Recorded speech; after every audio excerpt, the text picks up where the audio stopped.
മരണമേ നിന്റെ ദംശനം എവിടെ? മരണമേ നിന്റെ വിജയം എവിടെ? മരിക്കാൻ, ആത്മഹത്യ ചെയ്യാൻ ഒന്നല്ല പലവട്ടം ആഗ്രഹിച്ചിട്ടും പലവട്ടം അതിനുവേണ്ടി പരിശ്രമിച്ചിട്ടും വീണ്ടും ജീവിതം മുൻപോട്ട് നീട്ടിക്കിട്ടി. ഒറ്റ കാരണത്താൽ ദൈവത്തിന് വേണ്ടി വേല ചെയ്യുവാൻ ഇനിയും ജീവിതം ബാക്കിയുണ്ടായിരുന്നു.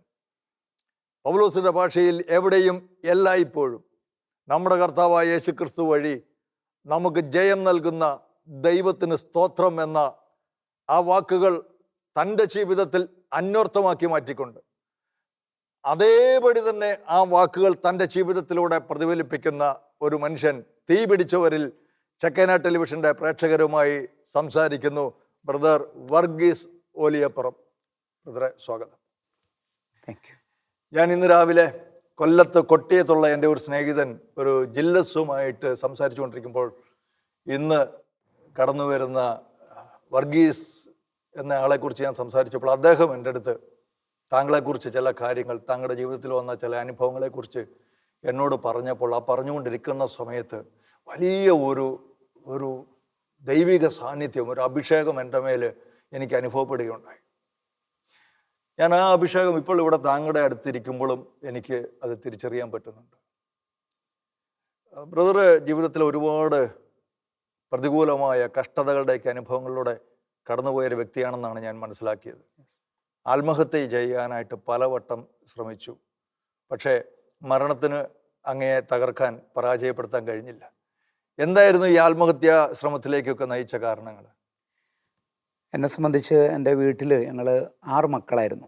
ഒരു പാവപ്പെട്ട കുടുംബം. അന്നന്ന് വേണ്ടുന്ന ആഹാരത്തിന് വേണ്ടി അധ്വാനിക്കുന്ന അപ്പനും അമ്മയും. അപ്പോൾ അവരുടെ വലിയ പ്രതീക്ഷയായിട്ട് അവർ വളർത്തിക്കൊണ്ടുവന്ന എന്നെയായിരുന്നു. എൻ്റെ ജീവിതത്തിൻ്റെ ആദ്യ കാലഘട്ടങ്ങളെന്നൊക്കെ പറഞ്ഞാൽ ഒരുപാട് ആത്മീയതയിൽ വളർന്നു വരാനും അവസരം കിട്ടി. കാരണം എൻ്റെ അപ്പച്ചനാണെങ്കിൽ പ്രാർത്ഥിക്കുന്നൊരു മനുഷ്യൻ, വചനം പ്രസംഗിക്കുന്ന മനുഷ്യൻ, ദേവാലയ കാര്യങ്ങളോട് കൂടുതൽ താല്പര്യത്തോടെ പ്രവർത്തിക്കുന്ന ഒരു വ്യക്തിയായിരുന്നു. എൻ്റെ കുടുംബത്തിൽ മദ്യപാനമോ പുകവലിയോ അങ്ങനെയുള്ള യാതൊരു സിറ്റുവേഷനും എൻ്റെ കുടുംബത്തിലില്ല. അതുകൊണ്ട് തന്നെ ഒരു ആത്മീയ അടിത്തറയിലാണ് ഞാൻ വളർന്നു വന്നത്. പക്ഷേ എൻ്റെ യൗവനത്തിൻ്റെ രക്തത്തിളപ്പിൽ, അല്ലെങ്കിൽ ആ സമയത്തുണ്ടാകുന്ന നമ്മുടെ ചില വ്യതിയാനങ്ങൾ, വായിച്ച പുസ്തകങ്ങളിലൂടെ, കേട്ട ചില സംഭവങ്ങളിലൂടെയൊക്കെ പതുക്കെ ഞാൻ ഈ ആത്മീയതയുടെ ലോകത്തിൽ നിന്ന് പതുക്കെ അകലാൻ തുടങ്ങി.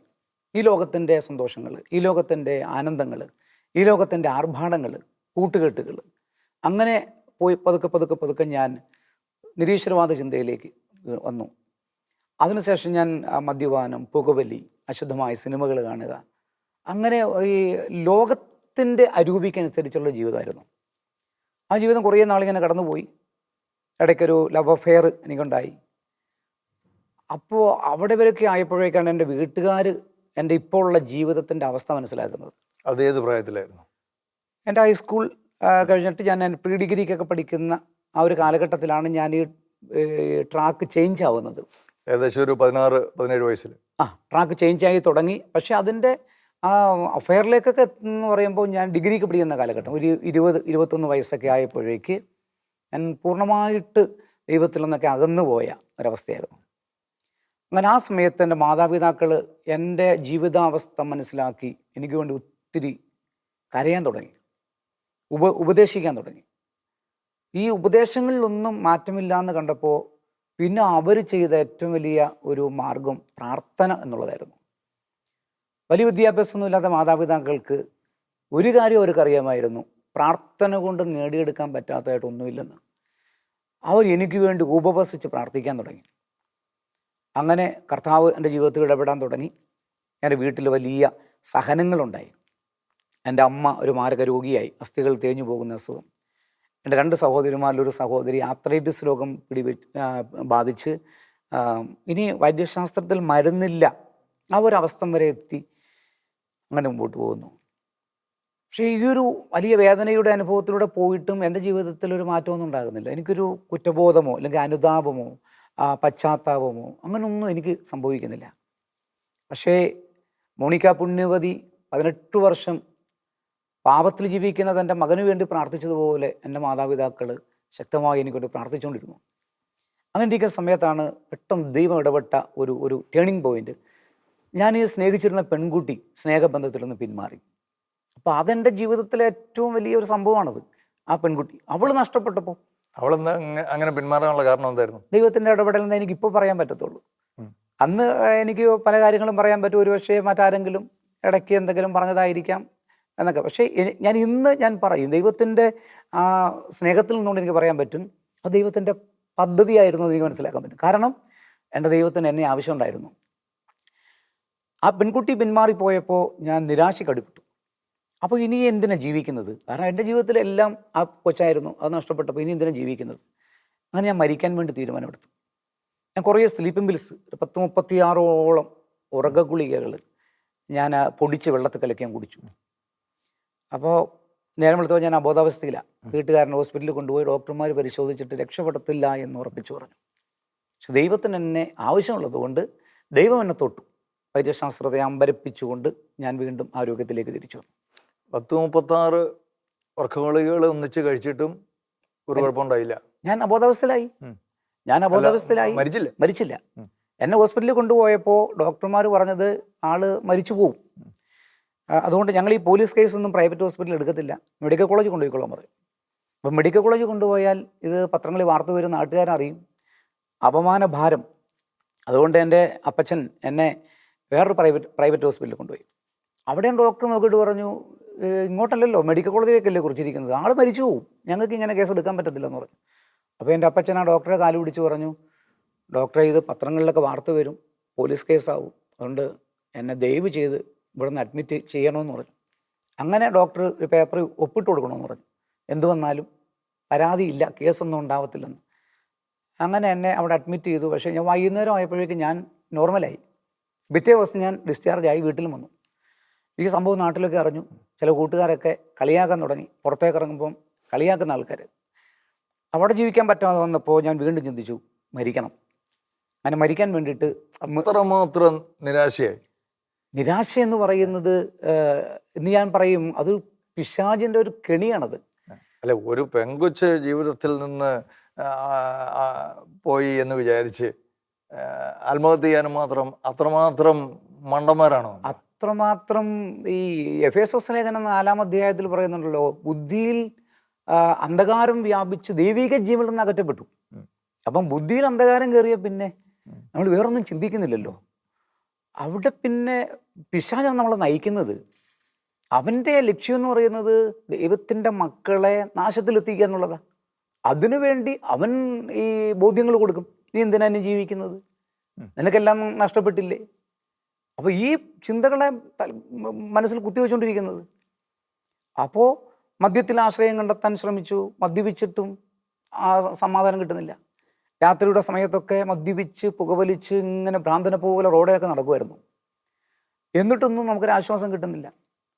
അപ്പം പിശാച് പറഞ്ഞു, നീ എന്തിനാ ഇങ്ങനെ ജീവിച്ചിരിക്കുന്നത്? നീ മരിച്ചുകള. അങ്ങനെ ഞാൻ മെർക്കുറി എന്ന് പറയുന്ന സാധനം, ഈ മെർക്കുറി എന്ന് പറയുന്നത് മാരകമായൊരു പോയിസൺ എന്നറിയപ്പെടുന്നു. മരം ഉണക്കാൻ വേണ്ടിയിട്ടൊക്കെ ഉപയോഗിക്കുന്നത്. ഈ സാധനം ഞാൻ എൻ്റെ ശരീരത്തിലെ വെയിനുള്ളിലേക്ക് ഇഞ്ചെക്ട് ചെയ്തു. തന്നെ ചെയ്തു. സിറിഞ്ചൊക്കെ വാങ്ങിച്ചു, മെഡിക്കൽ സ്റ്റോറിൽ നിന്ന് നീഡിലൊക്കെ വാങ്ങിച്ചു. അപ്പോൾ ഈ വെയിൻ എടുക്കാനൊന്നും എനിക്കറിയത്തില്ല.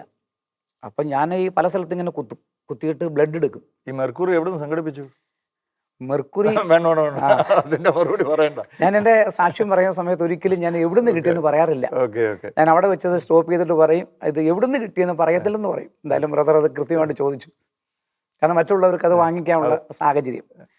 അങ്ങനെ ഞാൻ ബ്ലഡ് ഇങ്ങനെ എടുത്ത് നോക്കും. അങ്ങനെ ഒരു സ്ഥലത്തുനിന്ന് ബ്ലഡ് വന്നപ്പോൾ മനസ്സിലായി വെയിനാണെന്ന്. അപ്പം സിറിഞ്ച് ഊരിയെടുത്തു, നീഡിലവിടെ വെച്ചിട്ട്. അടുത്തിനകത്ത് മെർക്കുറി നിറച്ചിട്ട് കുത്തിവെച്ചു. അടുത്ത ഭാഗത്തും കുത്തിവെച്ചു. ഒരു 3 സ്ഥലത്ത് കുത്തിവെച്ചു. ഞാൻ മരിക്കാൻ വേണ്ടി കാത്തു കിടക്കുക. 3.5 മാസത്തോളമായിട്ട് ഞാൻ മരിക്കുന്നില്ല. അപ്പോൾ ഞാൻ മെർക്കുറി കുത്തിവെച്ച ഭാഗത്ത് ഇങ്ങനെ മാംസം വളർന്നു വരുന്ന പോലെ വളർന്നു വരുന്നു. ഇത് കണ്ട് എൻ്റെ വീട്ടുകാർ ഇത് കണ്ട് അവരെന്നെ ഹോസ്പിറ്റലിൽ കൊണ്ടുപോയി. അപ്പോൾ ഡോക്ടർമാർ ചോദിച്ചു, ഇതെന്താ സംഭവിച്ചത്? വീട്ടുകാർ ചോദിച്ചിട്ട് ഞാൻ പറഞ്ഞിട്ടില്ല. ഡോക്ടർമാരോടും വക്കീലന്മാരോടും കള്ളം പറയരുതെന്നാണ് പറഞ്ഞിട്ടുള്ളത്. പക്ഷെ ഞാൻ അവിടെയും കള്ളം പറഞ്ഞു. ഞാൻ പറഞ്ഞു എനിക്കറിയത്തില്ല, ഇത് തനിച്ചിങ്ങനെ ഉണ്ടായതാണെന്ന് പറഞ്ഞു. അപ്പോൾ അവർക്ക് സംശയമായി, ഇത് ക്യാൻസർ ആണെന്ന് മനസ്സിലായി. ഈ ക്യാൻസർ ആണോ എന്ന് സ്ഥിരീകരിക്കണമെങ്കിൽ ബയോപ്സി ടെസ്റ്റ് നടത്തണം. അങ്ങനെ എന്നെ ഹോസ്പിറ്റലിൽ അഡ്മിറ്റ് ചെയ്തു, ഓപ്പറേഷൻ തിയേറ്ററിൽ കൊണ്ടുപോയി. ബയോപ്സിക്ക് വേണ്ടി ഓപ്പറേഷൻ നടക്കുമ്പോൾ അവിടുന്ന് ആ ബ്ലഡിനോടൊപ്പം ഈ മെർക്കുറി ഇങ്ങനെ പുറത്തേക്ക് വരുന്നു. സാധാരണ പറയുന്നത് മെർക്കുറി വെയിനകത്ത് കയറിയാൽ അത് ഒരിടത്ത് നിൽക്കത്തില്ല, അത് സ്പ്രെഡ് ആവുമെന്നാണ് പറയുന്നത്. പക്ഷെ ഞാൻ കുത്തിവെച്ച മെർക്കുറി അവിടെ തന്നെ കെട്ടി നിന്നു. അപ്പോൾ അവർ പെട്ടെന്ന് അത് മാക്സിമം എടുത്തു. ഉടനെ അടുത്ത ഭാഗം ഓപ്പറേറ്റ് ചെയ്തു, അവിടുന്ന് മെർക്കുറി എടുത്തു. അങ്ങനെ എന്നെ അവിടെ കിടത്തി. അപ്പം ആദ്യം ടെസ്റ്റ് ഡോസ് കുത്തിവെച്ചൊരു ഭാഗത്ത് ഓപ്പറേഷൻ നടത്തിയിട്ടില്ല. അപ്പം ഞാനൊരു കുറേ ദിവസം ഹോസ്പിറ്റലിൽ കിടന്നിട്ട് മുറിവൊക്കെ കൊണ്ട് വ്രണമായി, അത് ഉണങ്ങുന്നില്ല. അത് അവിടുന്ന് തന്നെ വീട്ടിൽ പറഞ്ഞു വിട്ടു. എൻ്റെ മുറിവൊക്കെ വെച്ച് കെട്ടി ഞാൻ പുറത്തിറങ്ങി നടക്കുമ്പോൾ എൻ്റെ കൂട്ടുകാരൊക്കെ കാണുമ്പോൾ എന്നോട് ചോദിക്കും, മെർക്കുറി ഉണ്ടോ? എനിക്കൊരു പുതിയ പേര് കൂടെ കിട്ടി, മെർക്കുറി വർഗീസ്, കൂട്ടുകാരുടെ ഇടയിൽ കിട്ടിയൊരു പേര്. അപ്പോൾ ഞാൻ ചിന്തിച്ചു, ഇനി എന്തിനെങ്ങനെ ജീവിക്കുന്നത് ഇവരുടെ മുമ്പിൽ ഒരു പരിഹാസപാത്രമായിട്ട്. അതായത് തല്ലി കൊന്നാലും ചാകുവരുന്നുള്ളത് മനസ്സിലായി. ചാകത്തില്ല എങ്കിലും നമുക്ക് ഇനി ശ്രമിക്കാമല്ലോ, അവസരം കിടക്കില്ലേ. അങ്ങനെ ഞാൻ അടുത്ത പ്ലാൻ, നാട് വിട്ട് എങ്ങോട്ടെങ്കിലും പോകാം. അപ്പോൾ അതിപ്പോൾ എനിക്കൊരു ലക്ഷ്യം കൂടിയുണ്ട്. എൻ്റെ ഇന്നുവരെയുള്ള ജീവിതം എൻ്റെ മാതാപിതാക്കൾക്ക് തലവേദനയാണ്, അപമാനമാണ്, പരിഹാസമാണ്. അപ്പോൾ ഇനി ആത്മഹത്യ ചെയ്താൽ എൻ്റെ ജഡം പള്ളിക്കകത്ത് കൊണ്ട് കയറത്തില്ല, തെമ്മാടിക്കുഴി അടക്കും. അന്നൊക്കെ ആ കാലഘട്ടത്തിൽ അങ്ങനെയായിരുന്നു. അപ്പോൾ എൻ്റെ മരണം ആത്മഹത്യയാണെന്ന് അറിഞ്ഞാൽ അത് മാതാപിതാക്കൾക്ക് വേദനയാകും. അതുകൊണ്ട് ഞാൻ മൂലം ഇനി അവരെ വേദനിപ്പിക്കണ്ട, എനിക്കൊന്ന് മരിച്ചു കിട്ടിയാൽ മതി. ഇപ്പോൾ ഞാൻ ചിന്തിച്ചു, നാട് വിട്ടു പോവാം, ഡൽഹിയിലോ ബോംബെയിലോ കൽക്കട്ടയിലോ പോയിട്ട് യാതൊരു അഡ്രസ്സും ഇല്ലാതെ എവിടെയെങ്കിലും കിടന്ന് മരിക്കാം. അപ്പോൾ ജീവിച്ചിരിപ്പുണ്ടെന്നൊരു പ്രതീക്ഷ വീട്ടുകാർക്ക് കിട്ടും, ഇന്നല്ലെങ്കിൽ നാളെ മടങ്ങി വരും. ദൂർത്തപുത്രനെ കാത്തിരുന്ന അപ്പനെ പോലെ അവരിങ്ങനെ കാത്തിരുന്ന് അവർക്കൊരു ആശ്വാസം കൊടുത്തിട്ട് മരിക്കാമെന്ന് കരുതി ഞാനങ്ങനെ നാട് വിട്ടുപോയി. ഞാൻ എത്തിയത് മദ്രാസിലായിരുന്നു, ചെന്നൈയിൽ. അവിടെ വെച്ച് ഞാൻ പ്രാവശ്യം ആത്മഹത്യക്ക് ശ്രമിച്ചു. മറീന ബീച്ചിൻ്റെ കരയിലൂടെ ഒക്കെ നടക്കുമ്പോൾ ആരും കാണുന്നില്ലെങ്കിൽ കടലിൽ ചാടാമെന്നൊക്കെ കരുതി നടന്നിട്ടുണ്ട്. അപ്പോൾ ഇരുട്ടുള്ള ഭാഗത്തേക്ക് നമ്മളിങ്ങനെ നടന്നു പോകുമ്പോൾ പോലീസുകാർ പോകണ്ട, അവിടെ അവർ ഫെസിലിറ്റിക്കും. ആ ഫെസിലിറ്റി കേട്ടാൽ ഉടനെ നമ്മൾ പെട്ടെന്ന് വെളിച്ചത്തിലേക്ക് വന്നോണം, ഇല്ലെങ്കിൽ അവർ ഓടി വന്ന് ലാത്തി കൊണ്ട് അടിക്കും. ഞാൻ കണ്ടിട്ടുണ്ട് അങ്ങനെ അടിക്കുന്നത്. അപ്പോൾ അവിടെയൊക്കെ ഞാൻ പരാജയപ്പെട്ടു. എഗ്മോറിലെ റെയിൽവേ ട്രാക്കിലൂടെ നടന്നു പോകുമ്പോൾ ട്രെയിൻ വരുമ്പോൾ ട്രെയിനിടയ്ക്ക് തലവെച്ച് മരിക്കാമെന്ന് കരുതി. അപ്പോൾ അവിടെ ഒരു 10-16 ട്രാക്കുണ്ട്. ദൂരെ നിന്ന് ട്രെയിൻ വരുമ്പോൾ ഏത് ട്രാക്കിലേക്കാണ് വരുന്നത് നമുക്ക് അറിയാൻ പറ്റത്തില്ല. നമ്മൾ ഓടിച്ചെന്ന് തലവെച്ച് കൊടുക്കുകയാണെങ്കിൽ ആൾക്കാർ കാണത്തില്ലേ, ആൾക്കാർ കാണും. പിന്നെ അതെങ്ങനെ ആയാലും പിന്നെ അറിയാം ആത്മഹത്യ ചെയ്താണെന്ന്. ഇതങ്ങനെയല്ലോ, യാതൊരു ആക്സിഡൻറ്റിൽ ആകണം. പകലൊക്കെ നടന്നു പോകുമ്പോൾ അവിടെയൊക്കെ പരാജയപ്പെട്ടു. അങ്ങനെ ഇരിക്കുന്ന സമയത്ത് ദൈവത്തിൻ്റെ മറ്റൊരു ഇടപെടൽ, ഞാൻ കേരളത്തിലേക്ക് തിരിച്ചു വരാനുള്ള ഒരു പ്രത്യേക സിറ്റുവേഷൻ ദൈവമായിട്ട്. ഞാൻ ആ ചെന്നൈ വെച്ച് പരിചയപ്പെട്ട ഒരു ചെറുപ്പക്കാരൻ, അപ്പോൾ ഇവനെ മലയാളിയാണ്. അവനെ പരിചയപ്പെട്ടപ്പോൾ അവൻ ആത്മഹത്യ ചെയ്യാൻ വേണ്ടി ഇറങ്ങി തിരിച്ചതാണ്. ശരി, പറ്റിയ കൂട്ടുകാരനെ കിട്ടി. അവൻ്റെ അച്ഛൻ മരിച്ചുപോയി, അമ്മ മറ്റൊരു പുരുഷൻ്റെ കൂടെ ജീവിക്കുകയായിരുന്നു. ആ പുരുഷനെ ഈ സ്ത്രീയെ ഉപേക്ഷിച്ചു, മൂന്നാമതൊരാളുടെ കൂടെ ജീവിക്കുകയായിരുന്നു. അപ്പോൾ ഈ മൂന്നാമത്തെ ആളുടെ കൂടെ ജീവിക്കുന്ന സമയത്ത് ഇവൻ അവിടെ ഇല്ല, ഇവൻ നാട് വിട്ടുപോയിരുന്നു. അപ്പോൾ ഈ മൂന്നാമത്തെ ആൾക്ക് അറിയത്തില്ല ഇങ്ങനൊരു മകനുണ്ടെന്ന്. അതിനുശേഷം ഇവൻ നാട്ടിൽ ചെന്നപ്പോൾ അമ്മ പറഞ്ഞു, നീ ഇവിടെ നിൽക്കരുത്, ഞാൻ വേറൊരാളുടെ കൂടെ ജീവിക്കുന്നത്, ഇങ്ങനൊരു മകനുണ്ടെന്നും പറഞ്ഞിട്ടില്ല, അത് എൻ്റെ കുടുംബജീവിതം തകരുമെന്നൊക്കെ പറഞ്ഞു. ഇവൻ ചോദിച്ചു, എൻ്റെ അമ്മയുടെ അടുക്കല്ല ഞാൻ അവിടെ വരാനാ? അപ്പോൾ അമ്മ പറഞ്ഞു, ഞാൻ നിൻ്റെ അമ്മയല്ല, നീ എൻ്റെ മകനുമല്ല, നിനക്ക് തെളിയിക്കാമോ എന്ന് ചോദിച്ചു. അപ്പോൾ ഒരു മകന് അമ്മയിൽ നിന്ന് കേട്ടപ്പോൾ അവൻ തകർന്നു പോയി. അവൻ ജീവിക്കണ്ടെന്ന് കരുതി അവനിങ്ങനെ നാടുവിട്ട് അവനെത്തിയതും ചെന്നൈയിൽ. അങ്ങനെ അവിടെ വെച്ച് കണ്ടുമുട്ടിയപ്പോൾ എൻ്റെ മനസ്സിലൊരു ചിന്ത, ഇവനെ ജീവിക്കാനുള്ള എന്തെങ്കിലും ഒരു അവസരം ഒരുക്കി കൊടുത്തിട്ട് എനിക്ക് മരിക്കുന്നതിന് മുമ്പ് ഒരു നന്മ ചെയ്യണം. അപ്പോൾ ഈ ചെന്നൈയിൽ എനിക്കത് പറ്റത്തില്ല. അങ്ങനെ ഞാൻ അവനെയും കൂട്ടിക്കൊണ്ട് ഞാൻ കേരളത്തിലേക്ക് വരികയാണ്. അവനെ എൻ്റെ വീട്ടിൽ കൊണ്ടുവന്നു. അവനൊരു ഒരു സാധാരണ അവനോട് പറഞ്ഞില്ല ഇതുവരെ, ഞാനും ഇതുപോലെ ഇടവേ നിന്നെ പോലെ മരിക്കാൻ നടക്കുന്നവനാണെന്ന് ഫുള്ളായിട്ട് പറഞ്ഞിട്ടില്ല. ജീവിതം തകർന്നൊരവസ്ഥയാണെന്നൊക്കെ പറഞ്ഞു, പക്ഷേ ഇതാണ് അവസ്ഥ, ഞാൻ മരിക്കാൻ ഇറങ്ങിയതാണെന്നും പറഞ്ഞില്ലായിരുന്നു. അങ്ങനെ എന്തായാലും അവസാനം അവനെയും കൊണ്ട് ഞാൻ നാട്ടിൽ വന്നു. അവനൊരു ചെറിയൊരു ജോലിയൊക്കെ ഒപ്പിച്ചൊരു സെക്യൂരിറ്റി ആയിട്ടൊക്കെ നിൽക്കാൻ അതൊക്കെ ഒപ്പിച്ചു കൊടുത്തിട്ട്, അതിനുശേഷം അങ്ങനെ ഇരിക്കുന്ന സമയത്ത് അവൻ നാട്ടിലുണ്ടെന്നേരം എൻ്റെ വീട്ടിലുണ്ട്. ആ ഇരിക്കുന്ന സമയത്താണ് ഒരു ബൈബിൾ കൺവെൻഷൻ ഡിവൈൻ ധ്യാന കേന്ദ്രത്തിലെ. ആ ഡിവൈൻ ധ്യാന കേന്ദ്രത്തിലെ കൺവെൻഷൻ്റെ നോട്ടീസുകളും പോസ്റ്ററുകളും എല്ലാം ഇങ്ങനെ പതിക്കപ്പെട്ടപ്പോൾ എൻ്റെ വീട്ടുകാർ എന്നോട് പറയാൻ തുടങ്ങി, നീ ആ കൺവെൻഷൻ ഒന്ന് പോകണം. അപ്പോൾ എനിക്ക് കൺവെൻഷനൊന്നും ഇഷ്ടമല്ല. ഏതായാലും ഞാൻ വീട്ടുകാരെ ബോധ്യപ്പെടുത്താൻ വേണ്ടി കൺവെൻഷൻ്റെ ആദ്യ ദിവസം ഒന്ന് പോയി. ആമുഖത്തിൽ ബ്രദർ സൂചിപ്പിച്ച ഗില്ലസ് എന്ന് പറയുന്ന സഹോദരൻ്റെ വീട്ടിനോട് ചേർന്നുള്ള പള്ളിയിൽ കൊട്ടിയം നിത്യസഹായ മാതാ ദേവാലയത്തിൻ്റെ മുറ്റത്ത് നടന്ന വലിയൊരു കരിസ്മാറ്റിക് കൺവെൻഷൻ. അപ്പോൾ വീട്ടുകാരെ ബോധ്യപ്പെടുത്താൻ ഞാൻ വേണ്ടി ഞാൻ പോയിരിക്കുന്നത്. ഞാൻ ദൂരെ ഒരു സ്കൂളിൻ്റെ വരാന്തയിൽ എന്താ നടക്കുന്നതെന്ന് അറിയാൻ ഒരു കാഴ്ചക്കാരനെ പോലെ നിൽക്കുമ്പോൾ ആൾക്കാർ കൈ ഉയർത്തുന്നു, കൈ വീശുന്നു, ഉറക്കെ സ്തുതിക്കുന്നു. എനിക്കിതൊന്നും ഉൾക്കൊള്ളാൻ പറ്റുന്നില്ല. ഇതെന്താ ഇത് ഇങ്ങനെയൊക്കെ, ഇത് ഇങ്ങനെയാണോ പ്രാർത്ഥിക്കുന്നത്? ഞാനൊരു ദൂരെ ഒരു ഇതൊന്നും ഇഷ്ടപ്പെടാതെ ഇങ്ങനെ നോക്കി നിൽക്കുന്നു. ഉച്ചയായപ്പോൾ എനിക്ക് തോന്നി ഇത് നമുക്ക് പറ്റിയതല്ല, സിനിമ കാണാൻ പോകും. നല്ലൊരു സിനിമ ഇറങ്ങിയിട്ടുണ്ട്. അപ്പോൾ സിനിമ കാണാൻ പോകുമെന്ന് പറഞ്ഞാൽ നടക്കാൻ തുടങ്ങിയപ്പോൾ ഒരു അനൗൺസ്മെൻ്റ് അവിടെ കേട്ടു. ഇവിടെ ലഘുഭക്ഷണം വിതരണം ചെയ്യും, 4 പീസ് ബ്രെഡും ചൂടുവെള്ളവും സൗജന്യമായി നിങ്ങൾക്ക് കൂടെ കിട്ടും, ഭക്ഷണത്തിനൊന്നും നിങ്ങൾ ഇങ്ങ് പോകണ്ടാന്ന്. അപ്പോൾ എനിക്ക് തോന്നി ബ്രെഡ് സൗജന്യമാണെങ്കിൽ അതങ്ങനെ കഴിച്ചിട്ട് പോയാൽ മതി. അങ്ങനെ ഞാൻ തിരിച്ചു വന്ന് അതേ സ്ഥലത്ത് വന്ന് നിന്നു. അപ്പോൾ എനിക്ക് 4 പീസ് ബ്രെഡ് കിട്ടി, ചൂടുവെള്ളം കിട്ടി. ഞാനിങ്ങനെ കഴിക്കാൻ തുടങ്ങുമ്പോൾ അച്ഛൻ വിളിച്ചു പറയുന്നുണ്ട്, ഇവിടെ ഗായക സംഘം പാട്ടുപാടും, ആ പാട്ട് കേട്ടുകൊണ്ട് നിങ്ങൾ കഴിക്കാൻ പറഞ്ഞു. അപ്പോൾ പെട്ടെന്നൊരു പാട്ട് കേൾക്കാം. പാട്ട് എനിക്ക് ഭയങ്കര ഇഷ്ടമാണ്. പാട്ട് കേൾക്കാമെന്ന് കരുതി അവിടെ നിൽക്കുമ്പോൾ അവിടെ പാടി പാട്ട്, ആകാശമേ കേൾക്കുക, ഭൂമിയെ ചെവിതരിക, ഞാൻ മക്കളെ പോറ്റി വളർത്തി അവരെന്നോട് മത്സരിക്കുന്നു. ഈ പാട്ട് ഞാൻ ഒരുപാട് കേട്ടിട്ടുള്ള പാട്ട്, വീട്ടിലൊക്കെ സ്ഥിരം കുടുംബ പ്രാർത്ഥനയ്ക്ക് പാടുന്ന പാട്ട്, പള്ളിയിൽ ചെന്നാൽ അവിടെ പാടുന്ന പാട്ട്. പക്ഷെ അന്ന് ആ പാട്ട് അവിടെ കേട്ടപ്പോൾ അതെൻ്റെ ഹൃദയത്തെ ഭയങ്കരമായിട്ട് ഇളക്കി മറിക്കുന്ന ഒരു അനുഭവം. അറിയാതെ ഞാനിങ്ങനെ ചിന്തിക്കുക, ഇതാരാ കരയുന്നത്? ആകാശമേ കേൾക്കുക, ഭൂമിയെ ചെവിതിരിക്കുക, ഇതാരാ, എന്തിനാ കരയുന്നത്? അപ്പോൾ അടുത്ത സ്റ്റാൻസ, കാള ഉടയവനെ അറിയുന്നു, കഴുത പുൽത്തുട്ടി അറിയുന്നു, എൻ്റെ ജനം എന്നെ അറിയുന്നില്ല. അപ്പോൾ എനിക്ക് മനസ്സിലായി, മൃഗങ്ങൾ പോലും ഉടമസ്ഥനെ അറിയുമ്പോൾ എൻ്റെ ജനം എന്നെ അറിയുന്നില്ല എന്ന് പറഞ്ഞ് കരയുന്നു.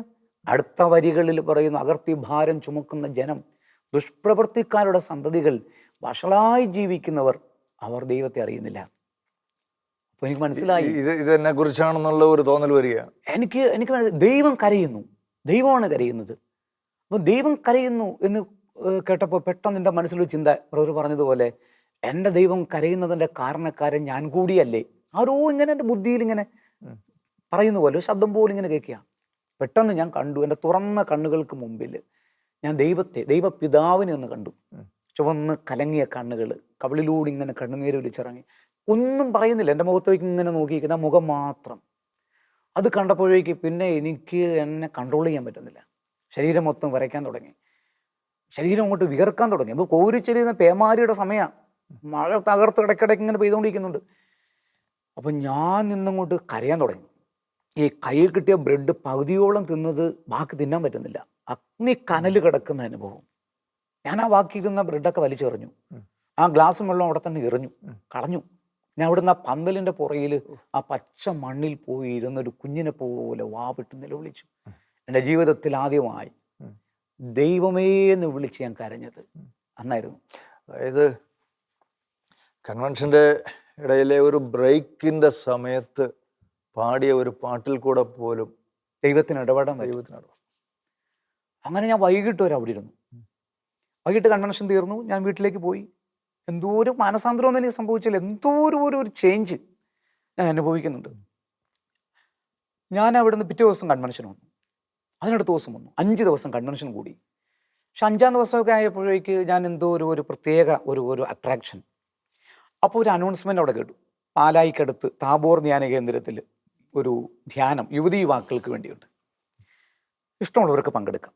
ഇത്ര പറയുന്നു, ആരെയും നിർബന്ധിക്കുന്നത്, ഇഷ്ടമുള്ളവർക്ക് പങ്കെടുക്കാം, പങ്കെടുക്കുന്നവർക്ക് ഇവിടെ ബുക്ക് ചെയ്യാം. അപ്പോൾ ഞാനവിടെ ബുക്ക് ചെയ്യാനൊന്നും പോയില്ല. ഞാൻ വീട്ടിൽ വന്നപ്പോൾ എൻ്റെ അപ്പച്ചൻ എന്നോട് പറഞ്ഞു, മോനെ അവിടെ ഒരു അനൗൺസ്മെൻറ്റ് കേട്ടു, നീ അവിടെ പോകുന്നോ, നീ ഒന്ന് പോയിട്ട് വാ എന്നൊക്കെ പറഞ്ഞു. അങ്ങനെ ഞാൻ പെട്ടെന്ന് ധ്യാനത്തിന് വന്ന് തയ്യാറായി.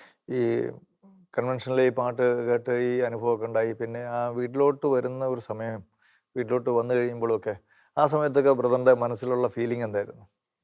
എൻ്റെ മനസ്സിലുള്ള ഫീലിംഗ് എന്ന് പറഞ്ഞാൽ ഒരു അനുഭവം എന്ന് പറയുന്നത്, ഞാൻ നല്ലോണം പുകവലിക്കും. അന്ന് രാവിലെ അവിടെ വന്നിട്ട് ഞാൻ പുകവലിച്ചിട്ടില്ല. അപ്പം കൺവെൻഷൻ തീർന്നു പോയ സമയത്ത് അന്ന് പകലൊന്നും പുകവലിച്ചിട്ടില്ല. ഒരു പുകവലിക്കാമെന്ന് കരുതി ഞാനൊരു കടയിൽ ചെന്ന് സിഗരറ്റ് വാങ്ങിക്കാനായിട്ട് കയറുമ്പോൾ എൻ്റെ വീട്ടിനടുത്തേക്ക് വരുന്ന ബസ് വന്നു. അപ്പോൾ ഈ ബസ് എന്ന് പറയുന്നത് ഗ്രാമപ്രദേശത്താണ് എൻ്റെ വീട്. ഈ ബസ് പോയാൽ പിന്നെ ഉടനെ ബസ്സില്ല. അപ്പോൾ ഇതിലേക്ക് 2.5 കിലോമീറ്റർ നടക്കണം. അപ്പം ഞാൻ പെട്ടെന്ന് മനസ്സിലിങ്ങനെ ചിന്തിച്ചു, ഈ ബസ്സിനകത്ത് കയറി ഇറങ്ങേണ്ട സ്റ്റോപ്പിൽ ഇറങ്ങിയിട്ട് സിഗരറ്റ് വലിക്കാം. അങ്ങനെ ബസ് കയറി ഇറങ്ങേണ്ട സ്റ്റോപ്പിൽ ഇറങ്ങി, അവിടെ കയറി കടയിൽ കയറി സിഗരറ്റ് വലിക്കാൻ വേണ്ടി സിഗരറ്റ് വാങ്ങിക്കാൻ പോയപ്പോൾ പിന്നെ അവിടെ നിന്ന് ഒരു 3/4 കിലോമീറ്റർ നടക്കണം വീട്ടിലേക്ക്. പെട്ടെന്ന് എൻ്റെ മനസ്സിൽ ഇങ്ങനെ ഒരു ചിന്ത, ഇന്ന് നേരം വെളുത്ത് ഇതുവരെ നീ പുകവലിച്ചില്ലല്ലോ, നിനക്കൊന്നും സംഭവിച്ചില്ലല്ലോ, ഇന്ന് പിന്നെ നിനക്ക് ഇന്നൊരു രാത്രി വലിക്കാതിരുന്നൂടെ? ഒരു ചിന്ത മനസ്സിൽ. ഞാൻ തീരുമാനിച്ചു, ശരി, ഓക്കെ, ഞാൻ പുകവലിച്ചില്ല. ഞാൻ വീട്ടിൽ പോയി. പിറ്റേന്ന് ഞാൻ കൺവെൻഷൻ കൂടാൻ വേണ്ടിയിട്ട് ഇങ്ങോട്ട് വരുന്നു. വരുന്ന സമയത്ത് ഞാൻ കരുതി പുകവലിക്കണമെന്ന്. അപ്പോൾ കരുതി അവിടെ ചെന്നിട്ട് വരിക. അവിടെ ചെന്നപ്പോൾ ആൾക്കാർ ഇങ്ങനെ ദരിദ്രരെ പോയി ആ കൺവെൻഷന്. അത് കണ്ടപ്പോൾ എനിക്ക് ആ പാട്ടൊക്കെ കേൾക്കാൻ തുടങ്ങിയപ്പോൾ ഞാൻ പെട്ടെന്ന് അതിൽ ആകർഷണം. രണ്ടാമത്തെ ദിവസം അന്നും പുകവലിച്ചില്ല. ചുരുക്കം പറഞ്ഞാൽ 5 ദിവസവും ഞാൻ പുകവലിച്ചില്ല. അങ്ങനെ ഒരു വീട്ടിൽ വന്നാലും വലിയ സംസാരമൊന്നും ഇല്ലായിരുന്നു, വലിയ ഒരു മാനസാന്തരമൊന്നും ഇല്ല. പക്ഷേ എന്തോ ഒരു ചേഞ്ച്, അത്ര മാത്രമേ ഉള്ളൂ. അങ്ങനെ ഞാൻ പാലായി ധ്യാനം കൂടാൻ പോയി. 2 ആഴ്ചയ്ക്ക് ശേഷമായിരുന്നത്. അവിടെ ചെന്ന് ധ്യാനം കൂടാൻ വേണ്ടിയിരിക്കുന്നു. ആദ്യമായിട്ടാണ്, ജീവിതത്തിൽ ആദ്യമായിട്ടാണ് ധ്യാനം കൂടാൻ പോകുന്നത്.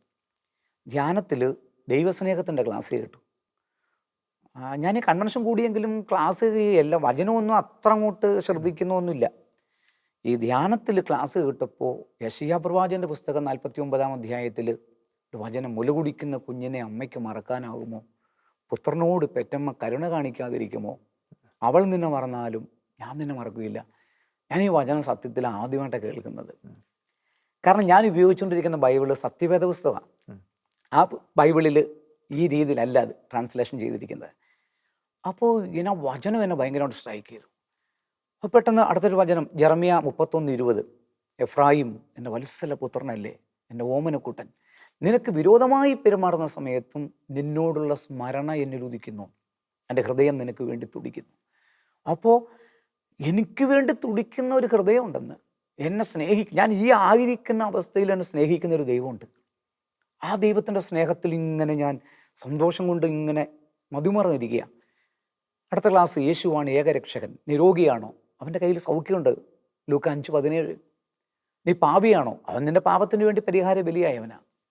നീ വേദനയിലാണോ? അവൻ നിൻ്റെ വേദന ഏറ്റെടുത്തവനാ. അപ്പോൾ എൻ്റെ ജീവിതത്തിലെ എല്ലാ മേഖലകളിലുമുള്ള രക്ഷയും ആശ്വാസവും സമാധാനവും യേശുവാണെന്നുള്ള ചിന്ത, അതും എനിക്ക് വലിയൊരു ആശ്വാസം പകർന്നു. അന്നത്തെ ദിവസം ക്ലാസ്സൊക്കെ തീർന്നു പോയി.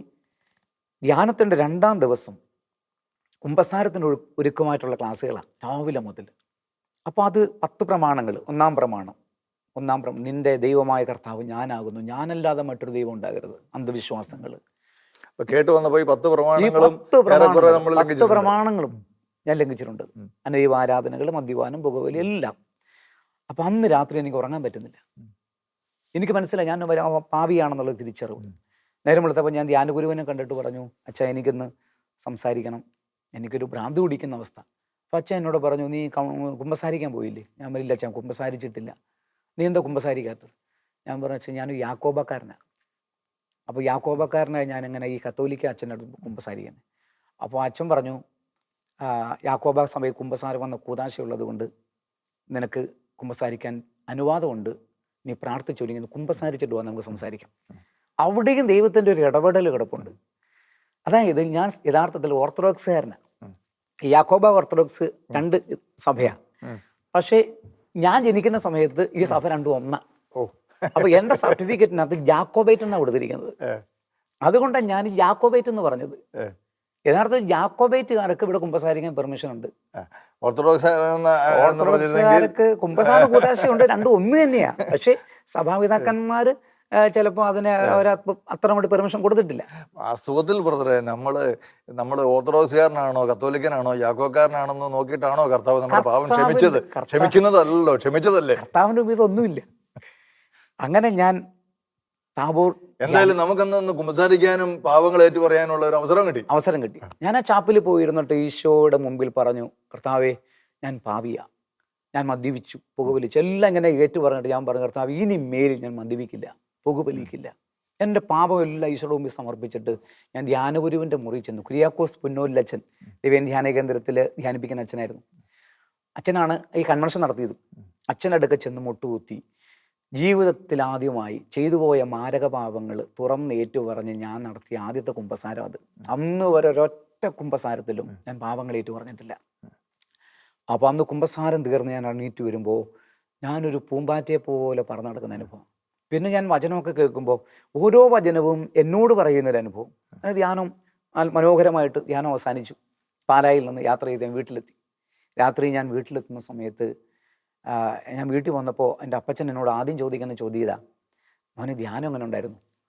അപ്പോൾ ഞാൻ പറഞ്ഞു നന്നായിരുന്നു, സാധാരണ ഒരു ഒഴുക്കൻ മട്ടിൽ നന്നായിരുന്നു എന്ന് പറഞ്ഞ് ഞാൻ എൻ്റെ മുറിയിൽ പോയി ഡ്രസ്സൊക്കെ ചേഞ്ച് ചെയ്യുമ്പോൾ അപ്പച്ചൻ അമ്മച്ചി രോഗിയായിട്ട് കിടക്കുക, അമ്മച്ചിയുടെ അടുക്ക ചെന്ന് സംസാരിക്കുന്നത് എനിക്ക് കേൾക്കാം. ധ്യാനം നന്നായിരുന്നു എന്ന് പറഞ്ഞു. ആർക്കറിയാം ദൈവമേ, എന്തെങ്കിലും ഒരു മാറ്റം ഉണ്ടാകുമോ? ഇത്ര വർഷമായിട്ട് നമ്മൾ പ്രാർത്ഥിക്കുക. അപ്പോൾ അമ്മച്ചി പറയുന്നു, കർത്താവ് നമ്മുടെ പ്രാർത്ഥന കേൾക്കും, നിങ്ങൾ ധൈര്യമായിട്ടിരിക്കുക, അവന് മാറ്റം വരും, എന്തെങ്കിലും ഒരു ചേഞ്ച് കിട്ടിയാൽ മതിയായിരുന്നു. അപ്പം അവരുടെ ആ മനോവേദന ഈ സംസാരത്തിലൂടെ ഞാൻ കേൾക്കുന്നുണ്ട്. എന്നിട്ട് അപ്പച്ചൻ അമ്മച്ചിയോട് പറഞ്ഞു, നീ അവനെ ഭക്ഷണം എടുത്തു വെക്കുക, ഞാൻ വിളിച്ചുകൊണ്ട് വരാം. അപ്പച്ചൻ എന്നെ ഭക്ഷണം കഴിക്കാൻ വേണ്ടി വിളിക്കാനായിട്ട് എൻ്റെ മുറിയിലേക്ക് വരുന്നു. അമ്മ അടുക്കളയിൽ ചെന്ന് ഭക്ഷണം എനിക്ക് വേണ്ടി ഒരുക്കുന്നു. എൻ്റെ മുറി നോക്കിയപ്പോൾ ഞാൻ ആ മുറിക്കകത്തില്ല. പെട്ടെന്ന് അടുത്ത മുറി നോക്കി, അവിടെ ഇല്ല. എൻ്റെ അപ്പച്ചൻ പെട്ടെന്ന് മുറ്റത്തേക്ക് ഇറങ്ങി, അവിടെ കാണുന്നു ഇപ്പോൾ ഉണ്ടെന്ന് നോക്കിയപ്പോൾ അവിടെയില്ല. അപ്പോൾ അപ്പച്ചൻ മനസ്സിലായി, ഒരാഴ്ച മദ്യപിക്കാതിരുന്നതിൻ്റെ പലിശ സഹിതം കുടിക്കാൻ വേണ്ടി ഞാൻ വീണ്ടും ഷാപ്പിലേക്ക് പോയി. ഹൃദയം പൊട്ടുന്ന വേദനയോടെ എൻ്റെ അപ്പച്ചൻ ആ മുറ്റത്ത് നിന്ന് കരഞ്ഞു. കാരണം ഈ ദുഃഖമൊന്ന് ആരോട് പങ്കുവെക്കും? ഒത്തിരി പ്രതീക്ഷയോടെ അടുക്കളയിൽ എനിക്ക് വേണ്ടി ഭക്ഷണം വിളമ്പിക്കൊണ്ട് നിൽക്കുന്ന അമ്മയുടെ അടുക്ക് ചെന്നിട്ട് അവൻ മദ്യപിക്കാൻ പോയി എന്ന് പറഞ്ഞാൽ ചിലപ്പോൾ എൻ്റെ അമ്മ ഹൃദയം പൊട്ടി മരിക്കും. അപ്പോൾ ഈ സങ്കടം ഒന്ന് പങ്കുവെക്കാൻ പോലും ആരുമില്ലല്ലോ എന്ന് ഓർത്ത് എൻ്റെ അപ്പച്ചൻ ഒത്തിരി സങ്കടത്തോടെ മുറ്റത്തുനിന്ന് മുറിയിലേക്ക് കയറി വരുമ്പോൾ ആ മുറിയോട് ചേർന്ന് ഒരു കുഞ്ഞ് പ്രാർത്ഥനാ മുറി ഉണ്ടായിരുന്നു. എൻ്റെ അപ്പച്ചൻ്റെ ആശ്രയ കേന്ദ്രം അത്. അപ്പച്ചൻ എവിടെ പോകണമെങ്കിൽ അവിടെ ഇറങ്ങി പ്രാർത്ഥിച്ചിട്ടേ പോകാറുള്ളൂ. അപ്പച്ചൻ എവിടെ പോയിട്ട് വന്നാലും ആ മുറിയിൽ ഇറങ്ങി പ്രാർത്ഥിച്ചിട്ടേ വെള്ളം പോലും കുടിക്കാറുള്ളത്. ആ മുറിയിൽ ഇറങ്ങി ഒന്ന് പ്രാർത്ഥിക്കാമെന്ന് കരുതി എൻ്റെ വാതിലിങ്ങനെ തുറക്കുമ്പോൾ കാണുന്നത് ആ മുറിയിൽ ഒരു കൊച്ചു പായ വിരിച്ച് ആ പായയിൽ ഒരു സത്യവേദ പുസ്തകം നെഞ്ചോട് ചേർത്ത് പിടിച്ച് മുട്ടുകുത്തി കണ്ണടച്ചെന്ന് പ്രാർത്ഥിക്കുന്ന എന്നെയാണ് കാണുന്നത്. അപ്പച്ചൻ ആ മുറിയിലേക്ക് ഇറങ്ങിയില്ല, അടുക്കളയിലേക്ക് ഓടി അമ്മയുടെ കയ്യിലിരിക്കുന്ന ചോറ്റുപാത്രമൊക്കെ വാങ്ങിച്ച് മാറ്റി വെച്ചിട്ട്, നീങ്ങി വാ, നിനക്കൊരു അത്ഭുതം കാണണോ എന്ന് ചോദിച്ചുകൊണ്ട് എൻ്റെ അമ്മയുടെ കൈക്ക് പിടിച്ച് മുറി കൊണ്ടു നടക്കി. എൻ്റെ അമ്മയും കണ്ടു അത്ഭുതം. ഞാനിതൊന്നും അറിയുന്നില്ല. ആ മുറിയിൽ ഇറങ്ങി നിൽക്കുന്ന സമയത്ത് എൻ്റെ അമ്മ പെട്ടെന്ന് ഇങ്ങനെ പറഞ്ഞു, കർത്താവേ, ഈ കുഞ്ഞിനെ ഇങ്ങനെ കാണാനുള്ള ഭാഗ്യം തന്നല്ലോ എന്ന്. ഈ ശബ്ദം കേട്ട് ഞാൻ പുറകിലേക്ക് നോക്കുമ്പോൾ അപ്പച്ചനും അമ്മച്ചിയും തൊട്ട് മുമ്പിൽ പുറകിൽ ഞാൻ ചാടി എഴുന്നേറ്റു. എൻ്റെ മുമ്പിലേക്ക് നീട്ടപ്പെട്ട ആ 4 കരവലയങ്ങ ആ കരങ്ങൾക്കുള്ളിലൂടെ ഞാൻ അവരെ ഇങ്ങനെ പറ്റിപ്പിടിച്ച് കിടക്കുമ്പോൾ എൻ്റെ മാതാപിതാക്കളുടെ ചൂടുള്ള കണ്ണുനീർത്തുള്ളികൾ എൻ്റെ ശരീരത്തിലേക്ക് ഇറ്റിറ്റ് വീണത് ഞാൻ അനുഭവിച്ചു. ആ കണ്ണുനീര് ദുഃഖത്തിൻ്റെ കണ്ണുനീരാണെന്ന് ഞാൻ കരുതുന്നില്ല. നഷ്ടപ്പെട്ടു പോയ മകനെ തിരികെ കൊടുത്ത് ദൈവത്തിൻ്റെ മുമ്പിൽ അർപ്പിച്ച അർച്ചനയായിരിക്കണം ആ കണ്ണുനീര്. അതിനുശേഷം ഇത് പറയുമ്പോൾ അസ്വസ്ഥ നമ്മളെ കേട്ടുകൊണ്ടിരിക്കുന്ന ഒത്തിരി മാതാപിതാക്കൾക്കുള്ള വലിയ ഒരു പ്രത്യാശയുടെ ദൂത ബ്രദർ ഈ പറയുന്നത്. ഇത് പറയുമ്പോൾ ഞാൻ ഓർക്കരുത്, ഈ മക്കളുടെ വഴിവിട്ട ജീവിതങ്ങളെ ഓർത്ത് കരയുന്ന ഒരുപാട് മാതാപിതാക്കളെ കണ്ടിട്ടുണ്ട്. ഒത്തിരി പേര് നമ്മുടെ അടുത്തൊക്കെ വരാറുണ്ടല്ലോ. അപ്പോൾ അവർക്കുള്ള ഒരു വലിയ സന്ദേശം ഇത്. കാരണം മക്കളെത്ര കൈവിട്ടു പോയാലും അവർക്ക് വേണ്ടി ഈ അപ്പനും അമ്മയും ചേർന്ന് പ്രാർത്ഥിച്ചാൽ ഇന്നല്ലെങ്കിൽ നാളെ ഈ മക്കൾ തിരിച്ചു വരും. അവർ തിരിച്ചു വരുമെന്ന് മാത്രമല്ല, അവർ നമ്മുടെ കർത്താവിനെ പ്രയോജനപ്പെടുന്നവരാകും. അതുകൊണ്ട് നമ്മളെ കേൾക്കുന്ന